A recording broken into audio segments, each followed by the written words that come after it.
Na segunda-feira dessa semana, o governo do Lula completou 100 dias. Vamos passar aqui os principais pontos, dentre muitos que aconteceram. De longe, nenhuma surpresa. Como eu sempre falo, talvez tenha sido a primeira vez em que esse governo, em campanha ou em atuação, não tenha mentido. Ele foi ele mesmo e os resultados estão sendo o óbvio, aquilo que eles mesmos prometeram. Não sei como algumas pessoas se surpreendem com isso. Mas não quero aqui atacar o lado A ou o lado B. Eu quero passar pontos mais técnicos e conseguirmos repassar como isso representa no futuro do país e em nossos investimentos e também sob o ponto de vista do empreendedor, que gera emprego, que gera renda, como isso pode representar no curto, no médio e no longo prazo aqui no Brasil. O primeiro ponto que eu separei é que ficou muito claro, assim como já foi muito óbvio e já era muito óbvio, que o modelo desenvolvimentista dele é um modelo com Estado indutor. Isso, de novo, não tem que ser surpresa para ninguém. E esse modelo de Estado, ele não é apenas o indutor do desenvolvimento, mas ele é um Estado completamente intervencionista e grande, participativo na vida das pessoas. E, claro, quanto mais participativo esse Estado, mais ineficiente ele é. Todo Estado, quando ele é grande, ele gasta muito e gasta mal. O Brasil não é diferente. Se olharmos algumas métricas de países desenvolvidos, o Brasil gasta mais em percentual do PIB do que educação do que muitos países desenvolvidos. Mas o Brasil gasta muito e gasta mal. Um outro ponto importante é que não teremos, e isso está bastante claro, privatizações. Inclusive empresas completamente deficitárias e que não geram rendas foram retiradas do plano de privatização por esse governo, o que é realmente uma pena e um retrocesso. Não apenas voltar atrás na privatização, mas voltar a um mercado fechado que tem o Estado como indutor e tem as empresas públicas que durante os governos petistas causaram bilhões de prejuízos aos cofres públicos. Um outro ponto em que é amplamente defendido pelos governos petistas, que é exatamente igual ao que aconteceu nos últimos anos, é ceder crédito ou emprestar para a população através de bancos públicos, inclusive aqueles bancos regionais, muitas vezes com taxas subsidiadas, ou seja, com taxas de juros abaixo da praticada pelo mercado, às custas do dinheiro público. Isso é uma prática que, obviamente, leva a prejuízos, como a gente já conhece, não apenas por desvios públicos, não é isso que eu quero dizer aqui apenas, apesar disso ter sido muito claro nos últimos governos do PT. Mas é que quando você remunera investidores a uma taxa de mercado, como 3,75% que é a Selic hoje, e eu empresto um dinheiro a uma taxa, digamos, 7, 8%, essa diferença entre o que você paga ao investidor versus o que você recebe por quem você empresta, essa diferença menor é paga através do dinheiro público. Tem um outro ponto que nos primeiros anos do primeiro mandato do Lula, ele foi um amplo defensor da ideia de dar créditos ou emprestar às famílias com essas taxas de juros subsidiadas, como eu falei. Só que acontece que 20 anos depois agora, as famílias estão extremamente endividadas, mais de 80% das famílias brasileiras estão endividadas, estão alavancadas, especialmente depois de uma pandemia, onde elas tiveram que tomar empréstimo, seja na pessoa física ou em pequenas empresas, e portanto elas estão extremamente endividadas. E o governo entra falando que vai emprestar mais através dos bancos públicos. Será que essas famílias, essas empresas têm capacidade para tomar mais crédito ainda? E ainda causando prejuízo aos cofres públicos, porque esses bancos públicos, como eu expliquei, emprestam muitas vezes a taxa de juros subsidiadas. Mesmo que não empreste a taxa de juros subsidiadas, as pessoas físicas, muitas vezes já alavancadas e endividadas, não querem, não conseguem mais arcar com os novos empréstimos. E o que o governo quer é que essas pessoas, ao tomar crédito, rodem, ativem uma economia e, portanto, mantenham uma economia, mesmo que a curto prazo, em funcionamento. Tudo voltado induzido pelo Estado, às custas sempre de um endividamento maior que invariavelmente, mais cedo ou mais tarde, leva a uma desvalorização da moeda ou um endividamento público maior que leva a um processo inflacionário.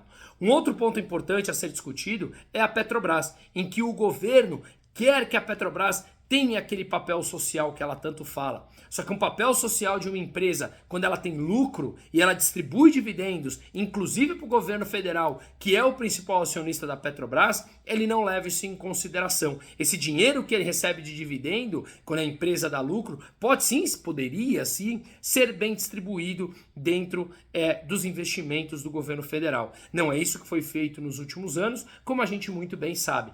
Mas o processo que esse governo prega com a Petrobras é exatamente o mesmo de antes. Uma empresa mais intervencionista e uma empresa que eles defendem que mude o modelo de precificação do petróleo. Só para contextualizar aqui, o petróleo é uma commodity cotada em dólar e, portanto, o preço da gasolina vendida aqui no Brasil, ela segue parâmetros internacionais. O Brasil, ele sim tem uma capacidade de exploração de uso do petróleo suficiente aquilo que ele tem de demanda interna, mas ele não consegue refinar tudo aqui para uso interno. Portanto, o petróleo é extraído aqui do Brasil, ele refina uma parte lá fora e volta para cá. Como o barril do petróleo é cotado em dólar e o refino também é pago em dólar, se nós não estivermos expostos à variação internacional, corre o risco do Brasil vender o petróleo aqui dentro, ou vender a gasolina, ou vender o combustível refinado aqui dentro,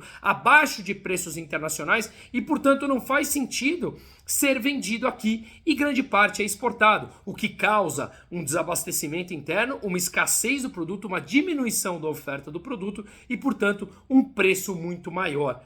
Isso não faz sentido algum, especialmente para os mais pobres, que são eles que pagam muito mais o custo de uma inflação, de uma alta dos preços, e justamente um governo populista adora dizer que faz tudo pelos pobres, quando são eles que no médio e no longo prazo arcam com essas consequências.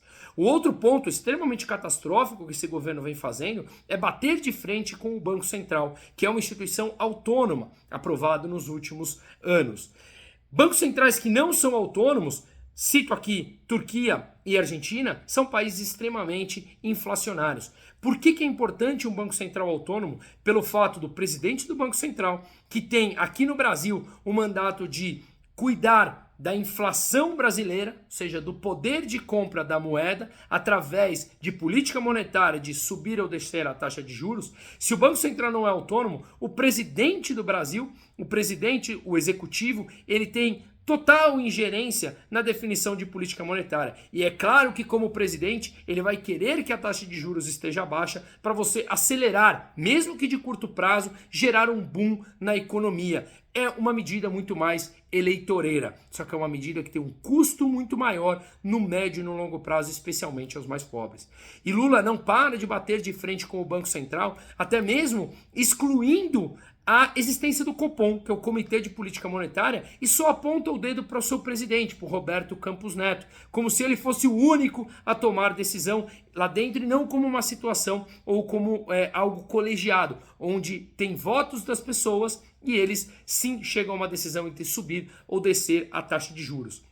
A Dilma já desceu a taxa de juros numa canetada, ou seja, sem condições estruturais para baixar os juros, ela simplesmente disse que a taxa de juros seria mais baixa. O que aconteceu é que para de vir fluxo para o Brasil, porque ninguém aceita emprestar a uma taxa de juros se você não cuida da sua dívida, não apresenta uma solução financeira de forma mais saudável, e aí naturalmente você precisa voltar a subir juros para captar dinheiro. Uma vez que o Estado gasta mais do que arrecada, ele precisa captar dinheiro para fechar as suas contas. Então, no fundo, o que o Lula está querendo é que o Roberto Campos Neto saia, porque daqui a 1 ano e 8 meses ele pode indicar um novo presidente do Banco Central muito mais alinhado à sua ideia, às suas ideias, e ele possa sim controlar também essa instituição. O resultado disso é uma inflação no médio e no longo prazo. Portanto, espero que o Roberto Campos Neto consiga ficar ao cargo e impor as suas vontades firmes. Podemos aqui discutir se lá atrás, ao chegar os juros em 2%, o Banco Central exagerou na dose e derrubou demais os juros. Podemos também discutir se ele errou a mão agora e subiu demais os juros e poderia ter um espaço para ele derrubar os juros, digamos, 1%, 2%, o que quer que seja. Isso é uma discussão extremamente válida e é uma discussão extremamente legítima. Mas, no fundo, o que o presidente Lula quer é apontar o dedo e fazer completamente uma força para derrubar Roberto Campos Neto e colocar não apenas os diretores do Banco Central, que cabe a ele indicação agora na volta da sua viagem à China, mas também um presidente onde ele possa, ele sim, colocar, digamos, um fantoche e ele ter autonomia também sobre a política monetária de um país. Isso não tem como acontecer, ou seja, essa queda de taxa de juros não tem como acontecer enquanto um governo tem uma política fiscal expansionista e uma política de gastos públicos maior. Essa política fiscal expansionista é um governo que gasta mais, é um Estado maior, é um Estado que aumenta, que busca o crescimento através do endividamento. E isso leva a uma situação, muitas vezes, de dúvidas se os investidores trarão ou emprestarão mais dinheiro ao país. Não dá para você derrubar de forma saudável e estrutural a taxa de juros de um país se não forem cuidadas as contas públicas. E o Brasil apresentou agora o seu arcabouço fiscal, que, como eu falei, no meu entender, ele é sim bastante ruim, mas ele poderia ser muito pior. Ele trouxe inclusive duas coisas, no meu entender, positivas. Uma meta de superávit. Se vai ser alcançado ou não, dessa forma, eu acredito que não. Mas ela passa a ter uma meta, o que é extremamente importante. E segundo, o governo também falou nesse arcabouço que ele vai gastar 70% do que ele arrecadar. Portanto, ele vai gastar menos do que ele arrecada. São os dois pontos positivos, no meu entender, e param por aí. Por quê? Porque ele está estimulando a receita dele, que vai ser e já está acontecendo através de aumento de impostos, para que ele possa gastar esses 70% de algo maior. Portanto, ele não olha o Estado como alguém que gasta muito e que precisa enxugar os seus gastos. O que ele quer é aumentar a receita através de aumento de impostos, que tira dinheiro do bolso da população e tira o poder de compra da população para que ele possa gastar 70% da sua receita. Sendo uma receita maior, ele pode gastar mais. Então, jamais esse arcabouço está olhando para cortar as despesas, que é um dos grandes problemas do Brasil, mas sim para aumentar mais a receita do Estado através de tirar o dinheiro da mão da população com aumento de impostos para ele poder gastar mais. Isso sim são políticas populistas que o Lula quer baixar a taxa de juros e poder gastar mais para estimular a economia no curto prazo, gerar um boom econômico de curto prazo, pouco se importando com os custos no médio e no longo prazo, que quem pagam esses custos são sempre a camada mais pobre da população, porque uma alta de preço generalizada faz com que as pessoas mais pobres sofram muito mais. E é justamente as consequências das políticas defendidas por Lula que faz com que no médio e no longo prazo os pobres sofram mais. Ele apenas diz se importar com essa camada da população, quando ele faz políticas eleitoreiras de curto prazo, mas no médio e no longo prazo ele complica a vida dessas pessoas. Esse é o real objetivo dele e a gente teve nessa semana uma leitura do IPCA aqui no Brasil. Ele veio abaixo de 5%, ou seja, a inflação brasileira está abaixo de 5% pela primeira vez em 10 meses e sim, abre espaço para o Banco Central brasileiro cortar um pouco os juros, que vai estimular o mercado. Até a gente viu essa semana, a bolsa subiu mais de 4%, o dólar já está cotado, fechando a 4,93, hoje que eu estou gravando na quarta-feira à noite. E justamente aliado ao ponto de a inflação nos Estados Unidos também ter vindo abaixo do que esperado, o mercado começar a interpretar que a taxa de juros no Brasil vai ficar muito mais alta do que nos Estados Unidos por mais um tempo, isso atrai fluxo de dólar para cá para buscar essa diferença de taxa de juros e acaba valorizando o real. Tem muito mais a ver com isso do que fatores domésticos. Claro que a apresentação de um arcabouço fiscal, mesmo que ruim, é melhor do que a não apresentação. E o mercado vem interpretando que Fernando Haddad está fazendo esse contrapeso com o Lula, que vem num discurso extremamente radical, extremamente populista e, inclusive, ao que indica, batendo de frente com o Fernando Haddad, que, para surpreender, ele vem mostrando algum tipo de responsabilidade fiscal. Não estou de acordo com o arcabouço fiscal, não vou em linha com nenhum tipo de ideia do ministro da Fazenda, Fernando Haddad, mas ele está extremamente menos radical do que o Lula.